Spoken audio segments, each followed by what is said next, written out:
Мені краще на Оксану.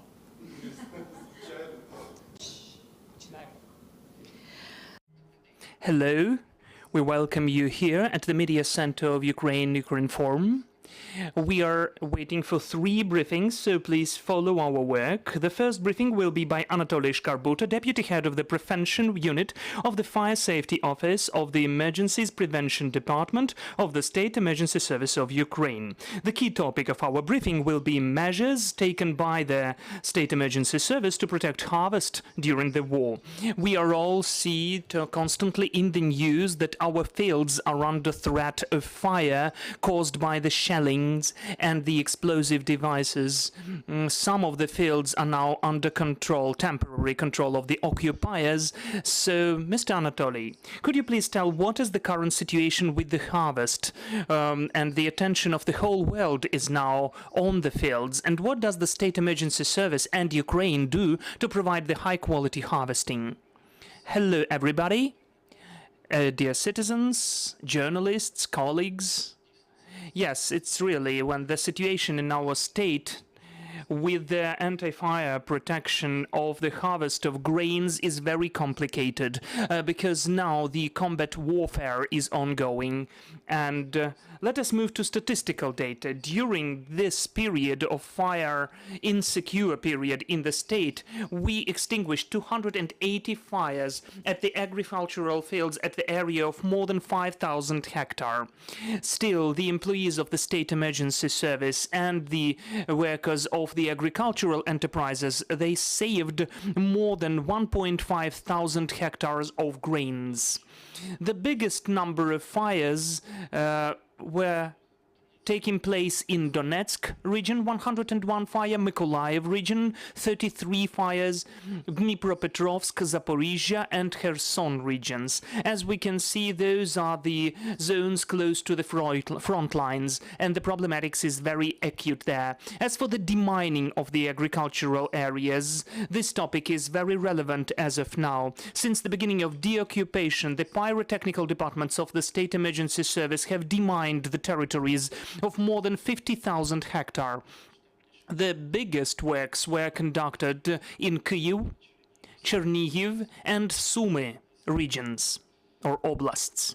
That is why we do recommend the agricultural producers, our agrarians, before you conduct the harvesting, please have certain measures on demining the territory. It may be done with the help of the application process to the local territorial or authorities of the State Emergency Service. It can be done using the phone number 101, or you can get to the certain chatbot of the State Emergency Service where you can apply and submit an application in the electronic way. Also, we are conducting the preventing works with the population and our agrarians to prevent the fire. First and foremost, the work is conducted with the help of the media and also directly having certain raids conducted, working on the settlements and territories. A special attention is paid to the farmerships and agrarian enterprises, agricultural enterprises and their employees. I would like to drive your attention to the main events and measures which are necessary to comply with by the heads of the agricultural enterprises during the preparation process of the harvesting procedure. It is necessary to conduct the main prevention measures which are defined by the legislation and the rules of fire safety, that is, to have the exclusion zones from the railways and roads freed, to create certain mowing process from the grains. It is also necessary to comply with, during the harvesting, to comply with the safety distances till the explosive devices or even enterprises. This distance should be at least 30 meters. As for the loaning of the grains and fields from the roads and railways, it should be done with the width at least of 4 meters. But when the fire has already started, it is very hard to foresee and to prevent the fire because of the combat aggression and war. It's almost impossible. That is why the most efficient ways and measures would be to be ready with the tractor, with the plow, or any other means with the help of which we will be able to cut the center of fire because of the shellings from the main massive of the grains. And in this way we can decrease the losses which can be inflicted because of the fire. And also the very efficient way is to develop and the proper functioning of the departments of local and volunteer fire guard. The State Emergency Service has lots of measures for the volunteer firefighters to be developed in the state. These units, especially in the rural areas, are not far from the fire, and they are the first to extinguish fires. Thanks to that, the scale of the fire, especially at the bigger fields, can be prevented, and the dissemination of the fire can be prevented as well. Also, the state still has the issue which is connected with the burning of dry plants and the remnants of the harvests on the fields. That is why the State Emergency Service calls to the citizens to be very conscious about those issues. Do not inflict losses to the environmental situation in the state, because it can impact the food security, especially under the conditions of war aggression, military aggression. That's it from me in a nutshell. If there are any questions, I'm ready to pose them. Okay, first several questions from me. You've mentioned volunteer firefighters, and we all understand that the usual state emergency services are not sufficient for all of the fires at the contact line. Do you have enough of resources? Do you need to transfer the representatives of the state emergency services from other regions? Whether this movement is broad enough? How can people join this procedures, especially in the communities which are close to the contact line? The State Emergency Service is taking all the possible measures to timely extinguish the fires, but as I already emphasized, the main role in that is played by the functioning of the units of local volunteer fire guard. Unfortunately, the volunteer movement is not that vast and broad in Ukraine because of the mobilization measures, military mobilization I mean, and also because the population has partially lost their job places, their means to earn money. That is why, but still there are some of the citizens who would be happily become volunteers, and here we need to focus our attention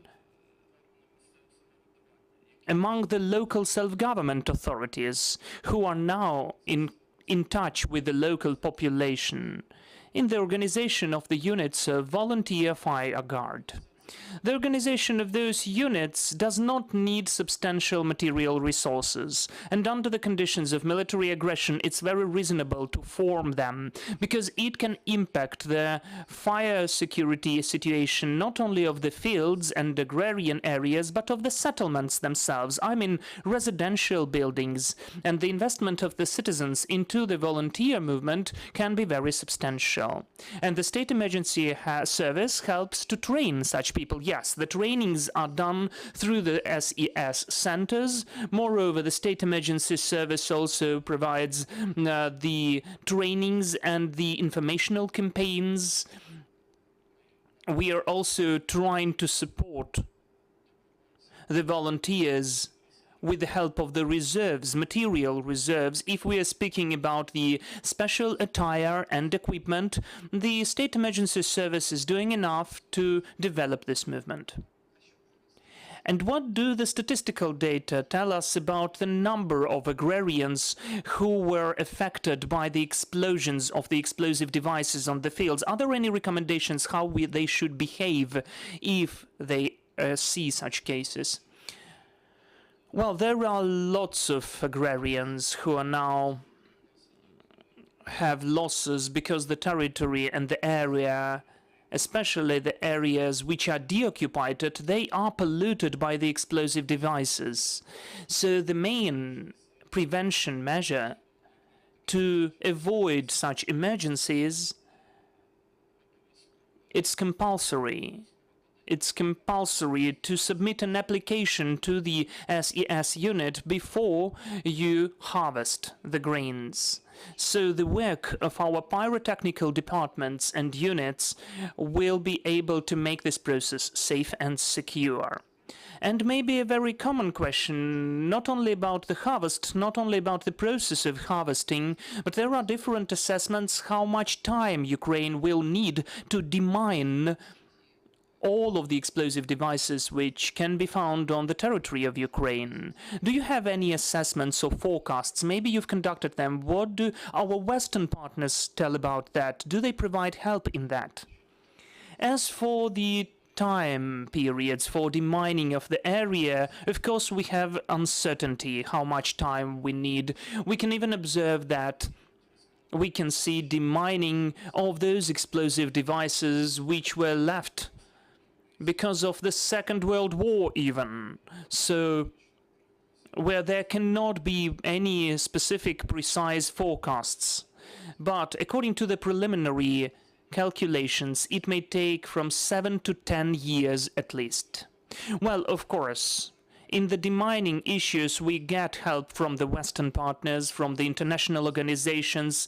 The State Emergency Service and the people of Ukraine are very grateful for them. Thank you. Are there any questions from the journalists? Yes, please. Hello, Angelina Stroshko, Ukrinform. You've mentioned that the biggest number of fires have emerged at the sowing areas of Donetsk, Mykolaiv, Zaporizhia, Kherson and Dnipro regions. What's the situation in Kharkiv region? Because the active combat is taking place there as well. Yes, Kharkiv region is also been affected by the permanent shellings and the fires, but if we compare, the territory of Kharkiv region has lower statistical data and indicators on the number of fire cases. I don't have this information. Are there any other questions?